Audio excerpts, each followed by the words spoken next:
I'd like to take a minute to discuss the harsh reality that Black content creators face. I recently lost out on a 5-figure brand deal for posting this picture with this caption.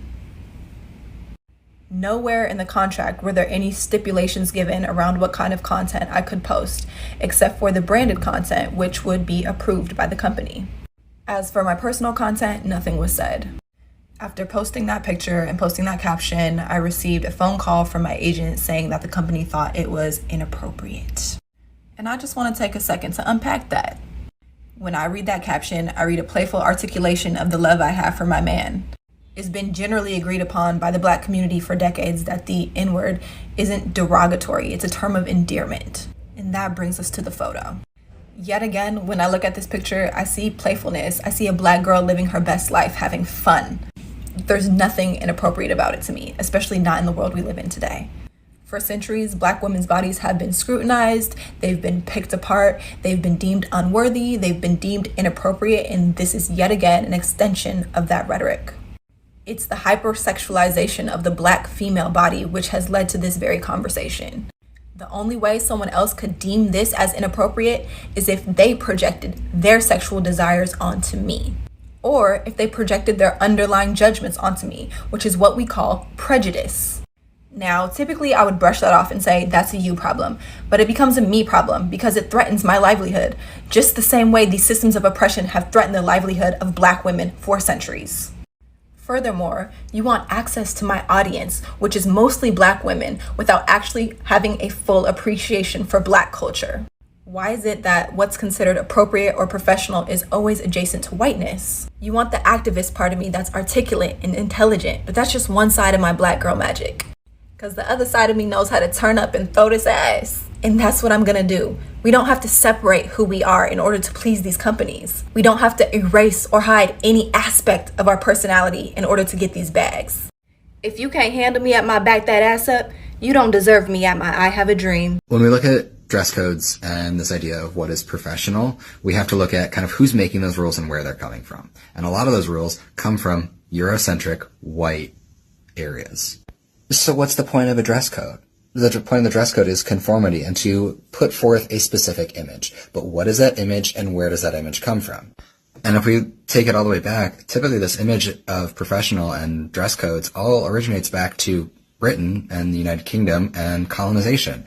And this idea of conformity around you need to be successful like our country, and so therefore you must fit our expectations. And that has to do with a lot of white colonizing non-white communities of color and saying you are only successful if you dress like us. So when we put that to schools and jobs, we're saying you can only be successful when you dress like a white person. I showed y'all this again for a reason, and it's because I don't want to hear any excuses. I don't want to hear, he's lying, he's making this up, no one who's Black says these things, he's playing for his white audience, blah, blah, blah, blah, blah, blah, blah, blah, blah, blah. Because all you have are excuses. These types of people exist that think the world revolves around them. And I'm sorry, a brand, sponsorship, company reaching out is not going to want to work with you if you are an embarrassment to their name. Because yes, a brand, company, business is going to protect themselves more than they're going to worry about a random influencer or anybody else on the face of the internet, because they want to make money. They want to preserve money. They want to reach out to creators so that they can make more money by using the creators to promote their products. It's a well-known trade that has existed for the longest of times. And I wish more people would understand when you're reaching out to these people, or if you're trying to apply for a job, you have to impress them. You got to dress your best. You got to make sure that you're representing yourself well, because why would you walk into any business or brand, company, any form of a job and think you walking in with nut stains hanging down your pants or a cut up bra is going to get you the job? You look like a bum. You look like somebody untrustworthy. You look like somebody who can't clean up. So a brand is not going to want to work with you. And this all interests me because there's articles going around about a Black professor, yes, that's important, who is being deemed anti-Black because in his college classroom, he's banning things like hoodies,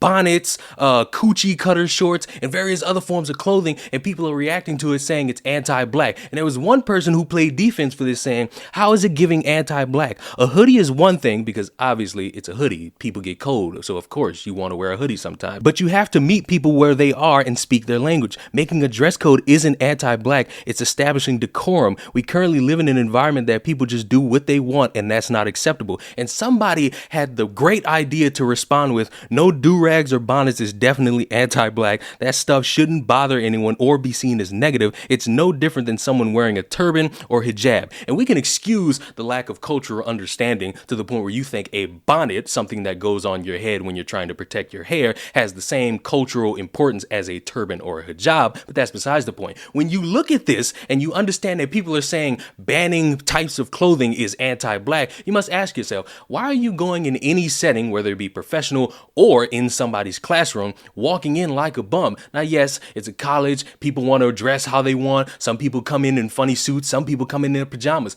I went in college classrooms in my pajamas and I was perfectly fine because there wasn't a dress code for that. But when it comes to these professors trying to implement rules, they're not trying to be anti-black. They're trying to get you ready for the real world, because no, college is not the real world. It's just another form of school that you got to go through for 4, 6, 8, 10 years, depending on what you're trying to do. And some people are actually trying to help you in understanding that you're going to have to walk into these businesses and brands looking professional, representing yourself. And representing yourself, no matter how much you want to say it is not anti-black. I'm sorry you grew up thinking that you can walk around like a bum and everybody's going to throw you money. But in the real world, people are impressed by how you represent yourself. It's no different from Bethune-Cookman that has a dress code where you can't even wear anything of leisure unless it's in your own dormitory. And if this professor is anti-black for implementing this for his own classroom, Bethune-Cookman's entire campus is anti-black in your pee-wee brain mindset. I wish more people would understand you have to exist in a world where you have to have respect for yourself. If you're not going to have that respect for yourself, that's perfectly fine. You want to dress how you want to dress? Go ahead, do it. Don't expect everybody who's lucrative and brand worthy and people who want to work with various different creators or want to work with influencers not reach out to you because you promote yourself like an actual bum. And that's not anti-black. That's just you not having a good business sense. Subscribe to the channel. I will see y'all in the next one. I'm going to put on a suit and I'm going to dance in the rain. Oh, and one more thing. I'm going to repeat this in the video I'm going to upload tomorrow, but I'm doing a 24-hour stream on Tuesday with a white guy who has a fetish for pretending to be a cop. So if you want to support me, if you want to watch me suffer for 24 hours, and if you want to help me get to 3,000 followers on Twitch, because that would be